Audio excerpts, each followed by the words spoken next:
Hello and welcome to another MiTunes podcast right here at manxradio.com. Marc Tyley, the nation's station, Manx Radio. We are back with the beating sound of drums for my MiTunes guest this week. None other than Jim Houghton is with me in the studio. Jim, welcome to MiTunes. Thank you very much, Mark. Now, nice to be here. You've been playing on this little island, man, for a while.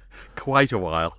But when did you start playing the drums? When I was about 14. Okay. I had piano lessons first and then found my spiritual home on a drum kit, I suppose. And did you sort of learn at home, and were your parents very understanding? They were very understanding. Who bought that first kit? I did, actually. Oh, okay. From a chap in the village. I lived in Laxey at the time, Yeah. and I still do. And so I bought my first drum kit, probably, I think it was about the time I left school, maybe. I don't know how I got the money. Yeah. Oh, I do know how. I had a paper round, and I also worked at the flour mills in Laxey, so I think that's where the money came So from. Laxey through and through? Yeah. Yeah. What was your secondary school? Douglas. Oh, okay. And were you playing there? Yes, I was in Douglas School Band, and I was also in the Manx Youth Band as well at the same time. Who was your teacher? Did you have a teacher? Yes, I've had two or three. Okay. Eddie McGowan, who was well known on the island at the time, and then later on Ernie Hicks, who's also well known on the island. Both departed. And in terms of style, because drummers have to play all sorts of different stuff, especially if you're a jobbing drummer, like you play with everybody. But where did you start out? What style? Well, probably with brass bands and sort of... and then I sort of became interested in jazz, really, which is where Dave Brubeck will come in. Oh, yes. Later this week, thank you. Yes. Yeah. And really, but of course there are not many openings for jazz drummers on the island, so I sort of drifted into playing all sorts of stuff. I've done cabaret and dance music and all sorts of things over the years. Now, jazz, I always think if you can play jazz, you can pretty much play anything, because in terms of tempo and the sort of stuff you're going to have to play, whichever instrument you're involved with in jazz, it's a heck of a lot more complicated than most people realise, isn't it? It is. There's a lot more to it, even from a drummer's point of view. There's more skill involved as well, really. You have to be able to use your sticks properly. When you say properly, don't just grip them and bash Well, it. there are these two ways of holding your sticks, but again, it's about manipulating your sticks properly, because, of course, a lot of it is a fairly high speed, so it's a bit more technical. It's an amazing world, jazz. I think, was it Howard Kane once said to me, he said, the difference between rock and roll and jazz, a rock and roll band plays 3 chords in front of 3,000 people, and a jazz band plays 3,000 chords in front of about 30 or 30 people. And it's a different world, isn't it? Very much so. Yeah. I didn't realise for years and years that Charlie Watts, the late Charlie Watts in the Stones, was really a jazz drummer. Yes, definitely. I think he obviously was the best player in the Stones, so they lost their best musician. yeah. But because from what he plays, because it was what he didn't do. Yeah. By keeping it simple. Yeah. Now here's a question. I often talk to drummers about this. Do you think a lot of drummers put too much in? Yes. Okay, there's the answer's yes. And I probably have been guilty of this when I was younger. Because you want to let rip a bit. Yeah. Now, your first choice, the Beatles. Let's talk about Ringo Starr before we get on to the tune. How did you rate him as a drummer? Fantastic. One of my all-time favourite drummers, and probably the person who inspired me to take up drums in the first place. I was going to say, was that one of the influences? I remember him being on the TV when I was about 8, I suppose, and I think, wow. Yeah. Well, let's have this first track. Could be anything, but we talked a bit before we went on to recording this about the early days of the Beatles, so it's going to be an early track. What we're going to have? Paperback Writer. Paperback writer.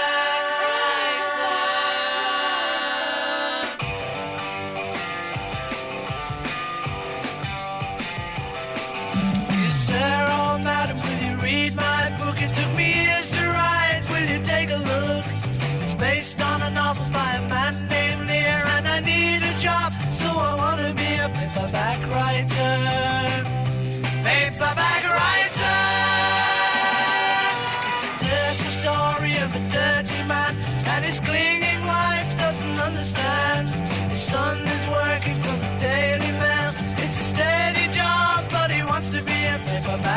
writer, paperback writer, paperback writer.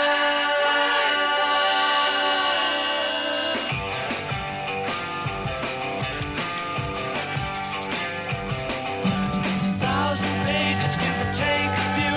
I'll be writing more in a week or two.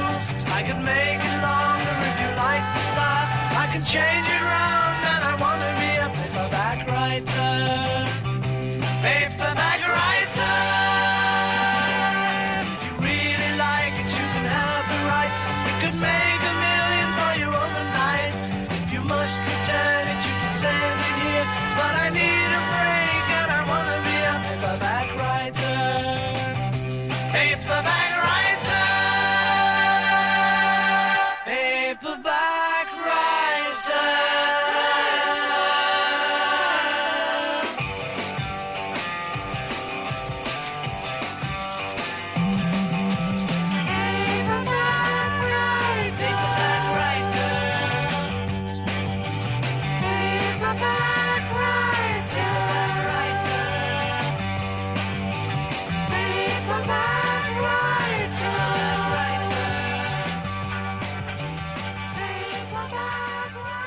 All this week, my guest is the wonderful drummer Jim Houghton, who started out as a young lad, Laxey, still lives down the Laxey way, and still very much playing the drums. Jim, which would you say was your first proper band, if you know what I mean? The one that you felt you'd really got going with?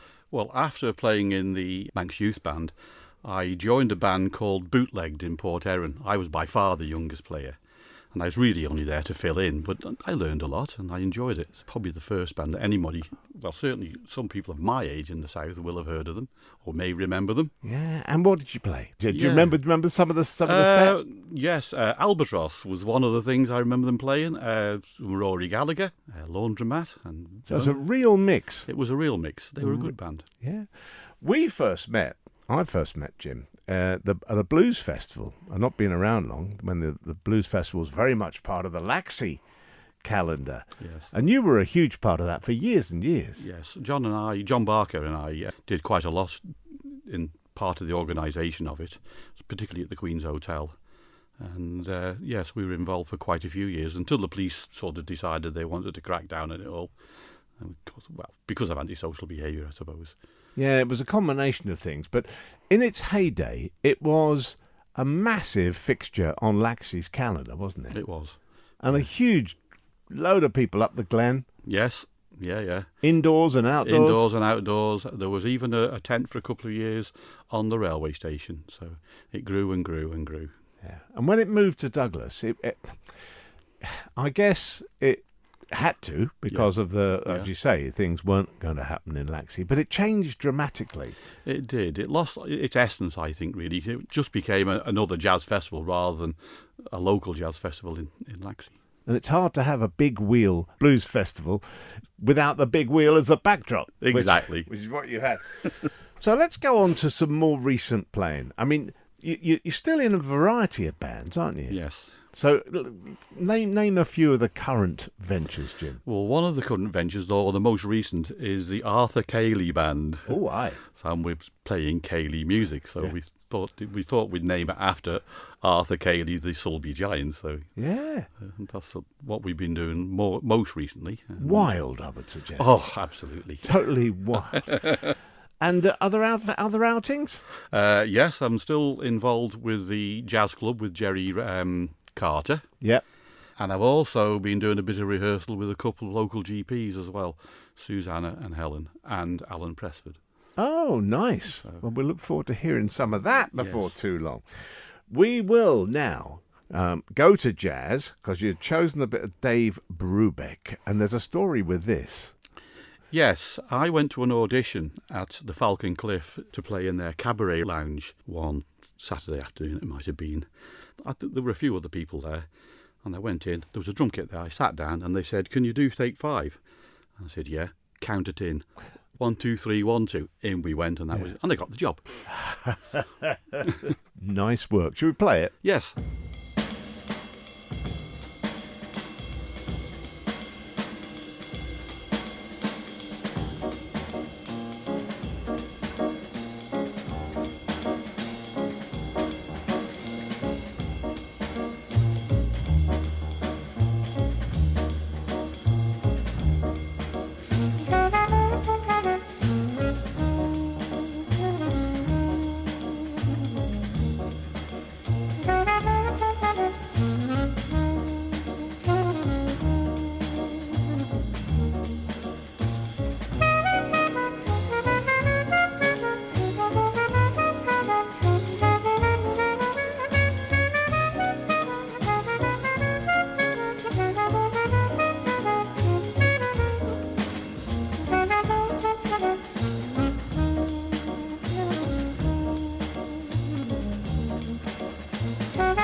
This week on MiTunes, I have a drummer with me, a drummer who had the wonderful success in playing Take 5, Dave Brubeck, as an audition piece, and because you could count it in properly, you got the job before you even played a note. More or less. More or less. Yeah.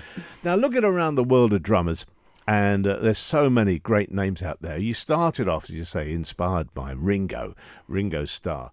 And then as you were developing, who else was in your world of influence? Well, Elton John's drummer I listened to a lot at one time as well. Nigel Olsson, his name is, and I gather he's still playing off and on with Elton. I think he's another more is less man. Yeah. Oh, sorry. Less is more, man. Yeah, fair dues. And for that reason, from a drummer's point of view, he's definitely worth studying. Did you play anything else as a kid? I had the piano lessons, and I also tried the cornet, which is a brass instrument in Laxey Brass Band. So what happened with the piano? Well, I was too young, I suppose, really. Yeah. I wish I'd carried on with it, because I probably would be a better musician now than I am. It's one of those things, isn't it? No one ever sits in that chair when we're talking about music and said, oh, I'm so glad I gave up playing this, or I'm so glad I didn't practice. Nobody ever says that. No. The opposite. The opposite. Every single time. Every single instrument takes a lot of work, really, to get proficient at. I've more recently taken up the guitar. And because I'm very right-handed, I found moving my left hand with the accuracy of the chords and things like that really difficult. The rest of it was fairly straightforward, but it was just getting these fingers to move. Maybe you need to get a bit of Nashville training and do the finger picking and get the Yes. right hand Yeah. moving more than the left hand. Yes, yeah. That would work. It would work. We'll sort it out. Tomorrow, we're going to talk a lot more about the Isle of Man and about the music scene here. But for now, I want you to go back and tell me your memories of Rocket Man, Elton John. I think it was about 1971 or 2, perhaps, was it? And it was the first song I heard from Elton John. I thought, wow, this is fantastic. And of course, he went on to an illustrious career after that. We went to see him at the Nobles Park in the tent there as well. And also I enjoyed his recent film with Taron Egerton, which is all about his life and about his struggle with alcoholism and stuff like that. It's a great film. Yeah, it was. That Taron did an amazing job as well. Fantastic. And I think Elton thoroughly bought into that. Let's have this then. Early Elton John, Rocket Man. She packed my bags last night, pre-flight. 0 hour, 9 a.m. And I'm gonna be high as a kite by then.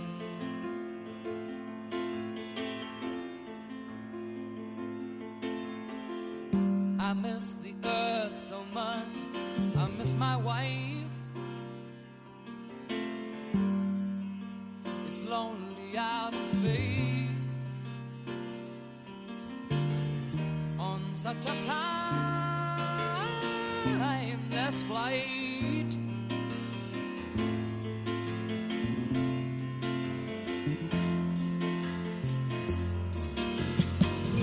And I think it's gonna be a long, long time till touchdown brings me round again to find I'm not the man they think I am at home. Oh no, no, no, I'm a rocket man, burning out his fuse out here at home.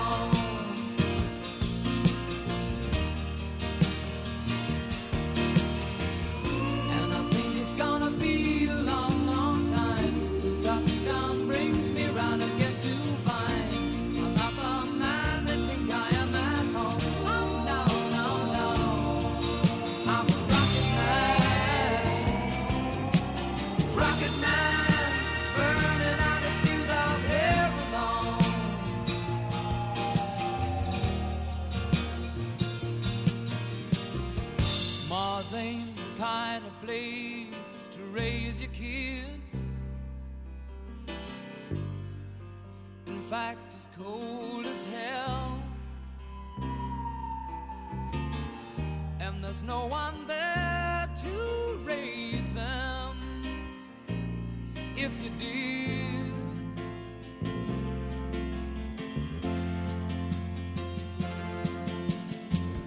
And all the science I don't understand, it's just my job 5 days a week. A rocket man,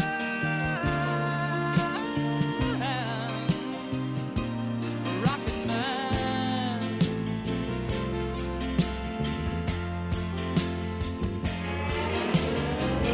And I think it's gonna be a long, long time till touchdown brings me round again to find I'm not the man they think I am at home. Oh no, no, no, I'm a rocket man, burning out the fuse out there alone.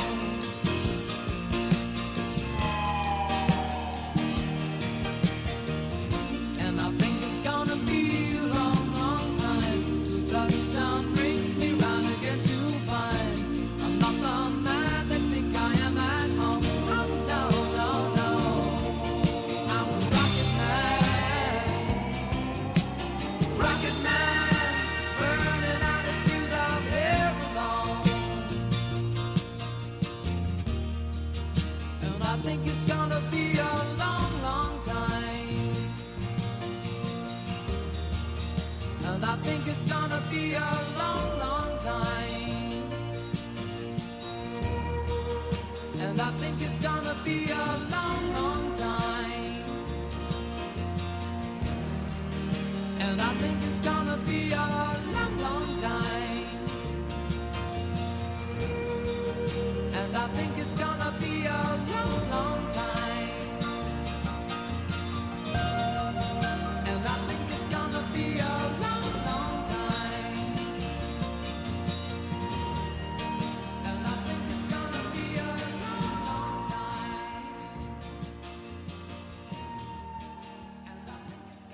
Today in MiTunes, I want to talk about the music scene on the Isle of Man, because my guest, Jim Houghton, drummer, has been around a few years, just a few. We're not going to go into that, but a few years. And you've seen it change dramatically, Jim, over the course of your drumming career. Yes. So far. I mean, presumably you saw it absolutely at the max in the 60s, 70s.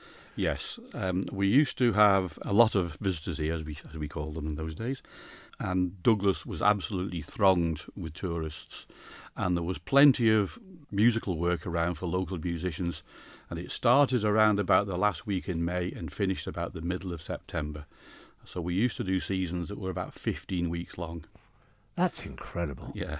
So literally every bar, all the big venues, big and small, needed live music. They did. So did you have a residency, as we'd say? Several over the years, Yeah? yeah. They were very easy because, of course, you're not moving the drum kit around, are you? Lovely. Yeah, lovely. So where were they? You Falcons? The Falcon Cliff I played at for a couple of years. I think I played at the Douglas Bay Hotel, the Ocean Castle in Port Erin, the Doric Hotel. Yeah. I played with David Whitfield, of all people. David Whitfield? Yes. Yeah, wow. Yeah, and also, of course, you had visiting bands, and I guess sometimes you might help out supporting them. Yes, we did, yes. I did do deputisations for various people as well when their drummer was ill or called away for their wife to have babies and things like that. So. Yeah. And where are we now, do you think, with the music scene? Is it still thriving as far as you see? It's a very different scene, but it is absolutely thriving. I think there are more bands on the island now than there ever were. Gosh, that's quite something, considering that the season isn't here anymore, so to speak. I mean, Yeah. TT, yes, but Yeah. the rest of it. So you reckon there are more? Definitely, I think. I couldn't count them. There are probably hundreds of bands on the island, I would think. And the talent is there. The talent is definitely here. I must admit, when I hear, if I'm not in the club or the pub, but I hear a band walking along, I often think, that's good. There's a lot of good young talent out there. Yes. Definitely. I think YouTube helps a lot these days. You can watch and hear it being done, and work it out in your bedroom. Yes, true enough, because you don't have to just keep putting the needle back on the record, listen to that phrase again, then the blooming record's scratch and you can't get that bit. I know.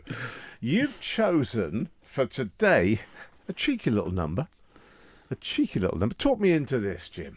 Diana Krall, a fabulous musician, singer, songwriter, and this is called Frim Fram Sauce, a saucy little number. So we shouldn't read anything into this at all.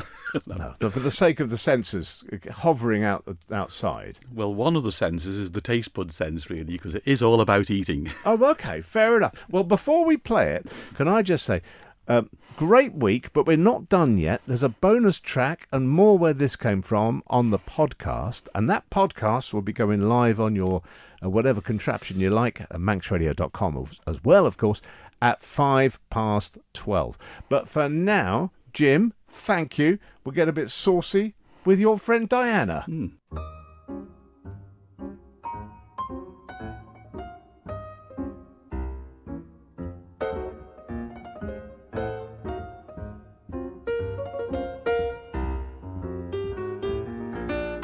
I don't want French fried potatoes, red ripe tomatoes. I'm never satisfied. I want the fram sauce with the os and fade, with shaffa on the side. I don't want pork chops and bacon that won't awaken my appetite inside. I want the fram sauce with the os and fade, with shaffa on the side. Well, you know a girl, she really got to eat, and a girl, she should eat right. 5 will get you 10. I'm gonna feed myself right tonight. I don't want fish cakes and rye bread. You heard what I said, waiter, please.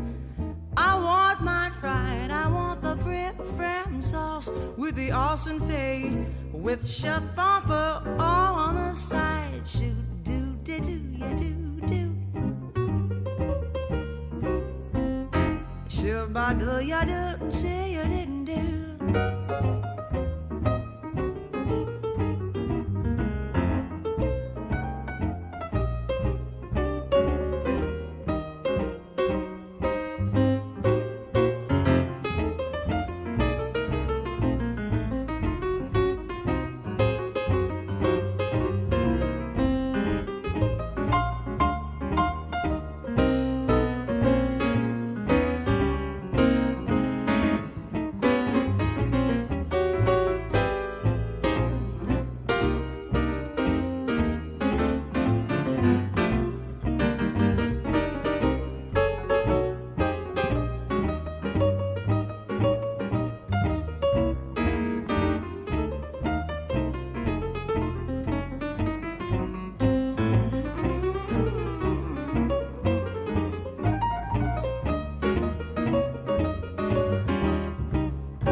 Shaffa on the side.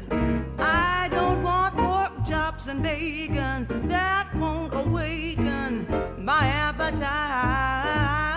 inside. I want the frim sauce with the os and fay, with shaffa on the side. Now you know, girls, we really got to eat, and you know we should eat right. Fire will get you 10. I'm gonna feed myself right tonight. I don't want fish cakes and rye bread. You heard what I said. Waiter, please. I want mine fried. I want the frim sauce with the os and fay, with shaffa on the side.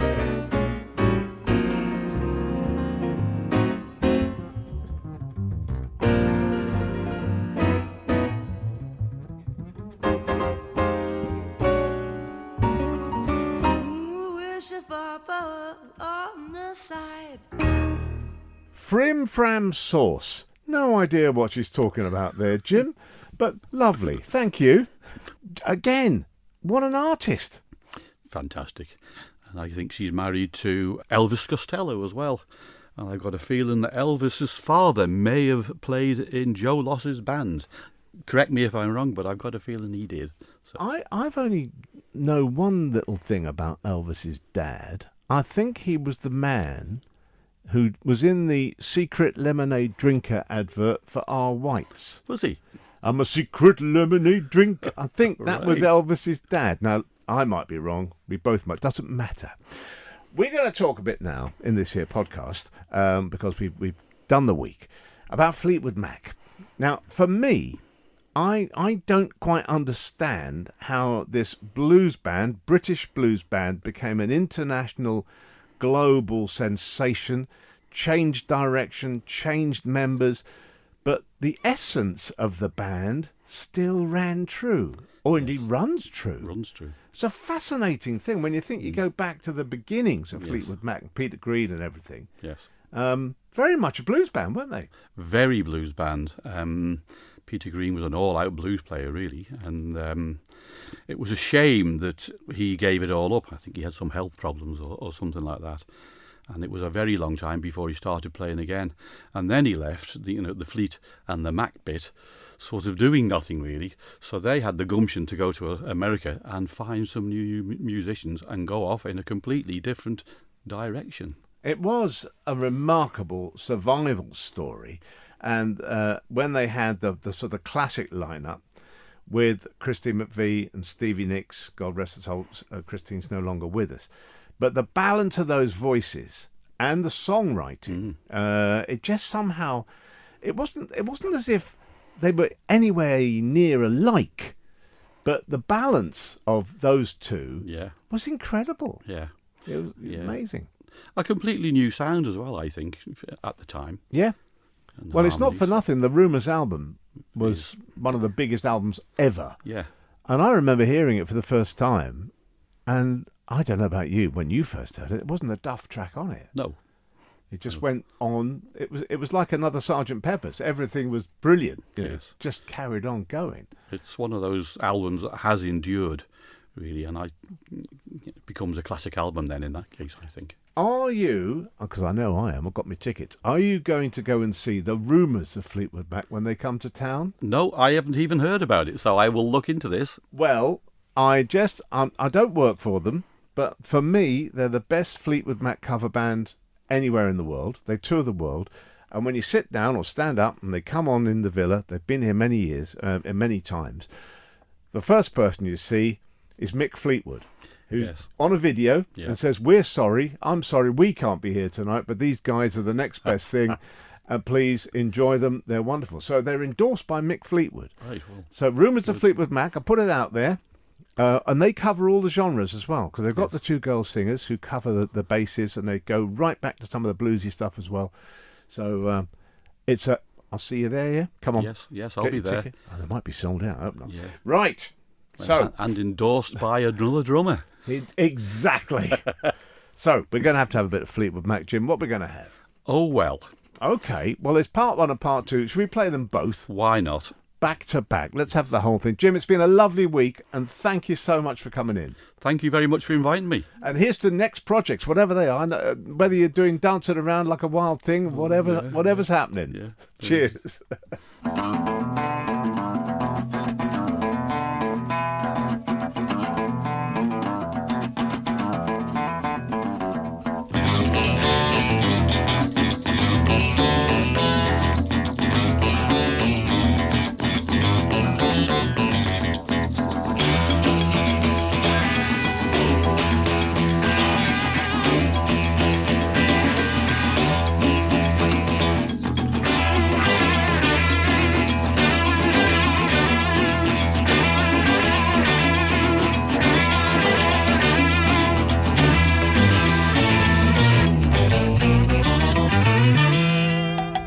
Can't help about the shape I'm in. I can't sing, I ain't pretty, and my legs are thin. But don't ask me what I think of you. I might not give the answers that you want me to.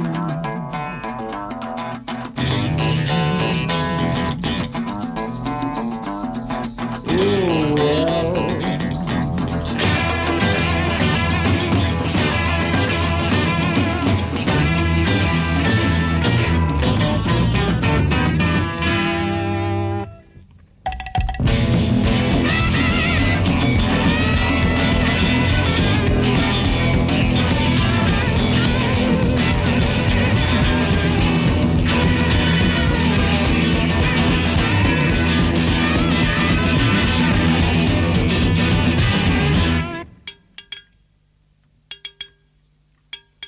Now when I talked to God, I knew he'd understand. He said, stick by me and I'll be your guiding hand. But don't ask me what I think of you. I might not give the answer that you want me to.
an absolute blues classic, early Fleetwood Mac, Oh Well, Part 1 and Part 2.